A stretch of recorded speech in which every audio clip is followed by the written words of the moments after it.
Hi everyone, আশা করি সবাই ভালো আছেন। আজকে আমরা শিখব সিলেক্ট মেনু নিয়ে। তো সিলেক্ট বলতে আমরা যেটা বুঝি সাধারণত আমি কোনো একটা অবজেক্ট বা এলিমেন্টকে সিলেক্ট করা। তো সিলেক্ট মেনুর আন্ডারে যদি আমরা এই কাজগুলো করি, এখানে একটু ডিফারেন্ট ভাবে কাজগুলো করা যায়। আমরা যখন অনেক একটা বড় ডিজাইন করি, সেখানে অনেকগুলো কালার থাকে, অনেকগুলো স্টক থাকে, অনেকগুলো ব্রাশ থাকে এবং ব্রাশের মধ্যেও কিছু ভাগ থাকে।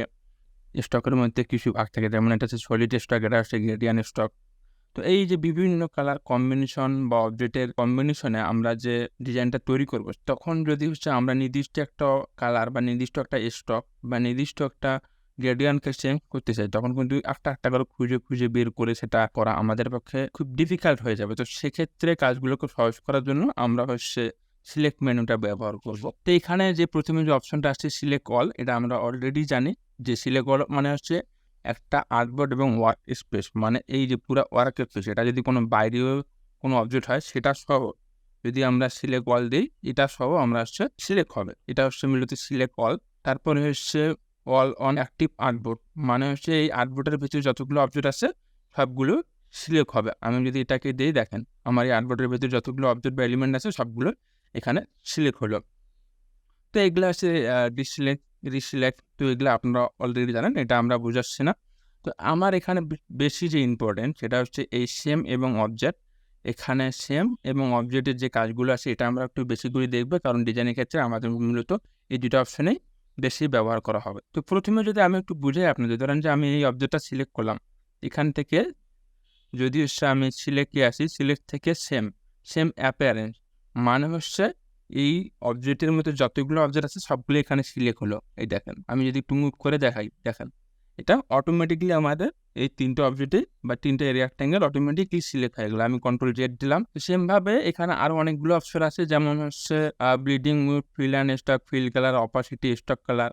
তো এখানে যতগুলো অপশন আছে সবগুলো আমরা যে নির্দিষ্ট শেপ বা এলিমেন্টটাকে সিলেক্ট করতে চাই, এখান থেকে আমরা সিলেক্ট করে নিয়ে কাজ করি, তাহলে শুধুমাত্র সেই ধরনের এলিমেন্ট বা অবজেক্টটাই সিলেক্ট হবে। ধরেন এখানে ফিল এবং স্টক দেয়া, এটা যদি সিলেক্ট করি, এবার যদি সেম থেকে ফিল এবং স্টক দিয়ে, দেখেন এখানে same fill colour, same stock কালারের যতগুলো অবজেক্ট আছে সবগুলো আমার সিলেক্ট হয়ে গেল। আমি যদি একটু মুভ করে দেখাই, দেখেন এই তিনটা অটোমেটিকলি সেভ হয়ে গেল। এবং সেমভাবে যদি আমি এই গ্রেডিয়েন্টটা একটু সিলেক্ট করি এবং সেম থেকে সিলেক্ট থেকে সেম থেকে ফিল এবং স্টক, মানে গ্রেডিয়েন্ট যত কালার আছে বা গ্রেডিয়েন্ট যত ফিল এবং স্টক আছে ততগুলো এখানে সিলেক্ট হবে। এখানে ফিল কালার দেওয়া নেই, শুধুমাত্র স্টক কালার, এবং এটাই আমার সিলেক্ট হয়ে গেছে। আমি যদি আবার একটু দেখাই, এটা সিলেক্ট করলাম, সিলেক্ট থেকে ফিল এবং স্টক, দেখেন আমার এই তিনটাই একসঙ্গে সিলেক্ট হয়ে গেছে।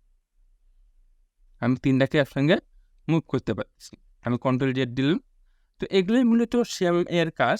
এভাবে আমরা যে অবজেক্টটা সিলেক্ট করতে চাই সেটা সিলেক্ট করে এখান থেকে আমরা সেম থেকে এই কাজগুলো খুব সহজেই করতে পারি। ধরেন আমি এই তিনটা অপাসিটিটা একটু যদি কমায় দিই, ধরেন এই অপাসিটি দিলাম এখান থেকে 50। এবার যদি ইন্টার দিলাম, ইন্টার দিয়ে যদি এবার আমি এটা সিলেক্ট করে সেম থেকে এখান থেকে অপাসিটিটা সিলেক্ট করে দিই, দেখেন আমার সেম অপাসিটিতে যতগুলো অবজেক্ট আছে সবগুলোই কিন্তু সিলেক্ট হয়ে গেল।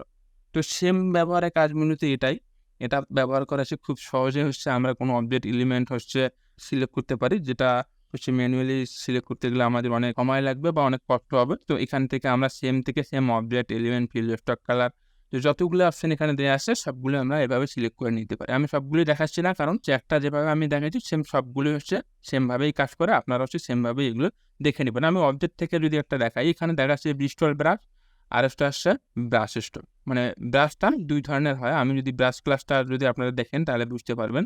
এইখানে দেখেন এইটা ব্রিস্টল ব্রাশ।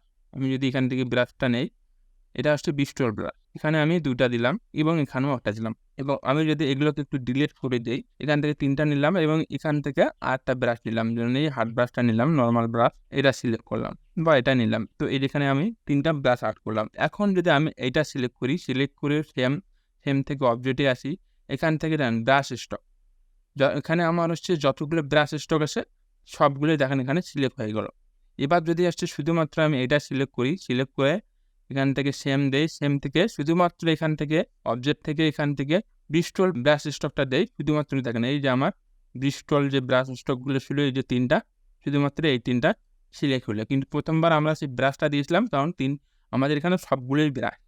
যার কারণে সবগুলোই সিলেক্ট হয়ে গেছিলো। সবগুলোকে আমি ডিলিট করে দিলাম। এবার যদি সেম থেকে আরো একটু দেখি আমি, এখানে দেন ক্লিপিং মার্কস। আমরা গত ক্লাসে ক্লিপিং মার্কস নিয়ে ক্লাস করেছিলাম। তো ক্লিপিং মার্কস যতগুলো অবজেক্ট আছে এখান থেকে আমরা সেগুলো সিলেক্ট করতে পারি। আচ্ছা, আমি যদি একটু দেখাই, আমি এটাকে নিলাম, এখান থেকে একটা শেপ নিলাম।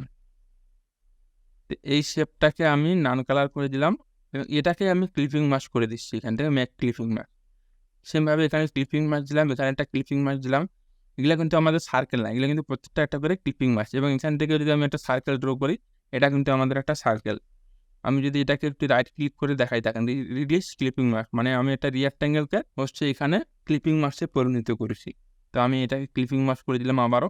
এবং এবার এখান থেকে আমি এটা সিলেক্ট করলাম, সিলেক্ট থেকে অবজেক্ট থেকে যদি ক্লিপিং মার্কস দেই, দেখেন আমার এই 3টা অবজেক্ট ক্লিপিং মার্কসের ভেতরে আছে। যার কারণে শুধুমাত্র এই 3টা অবজেক্ট সিলেক্ট হলো, কিন্তু এই অবজেক্টটা সিলেক্ট হলো না। তো সেমভাবে হচ্ছে আপনার বাড়তি যে অংশগুলো আছে এগুলো দেখে নেবেন। আমি আর সবগুলো দেখালাম না। নেক্সট ক্লাসে আমরা সেই ইফেক্ট মেনু নিয়ে আলোচনা করব। তো সেই পর্যন্ত সবাই ভালো থাকবেন। ধন্যবাদ।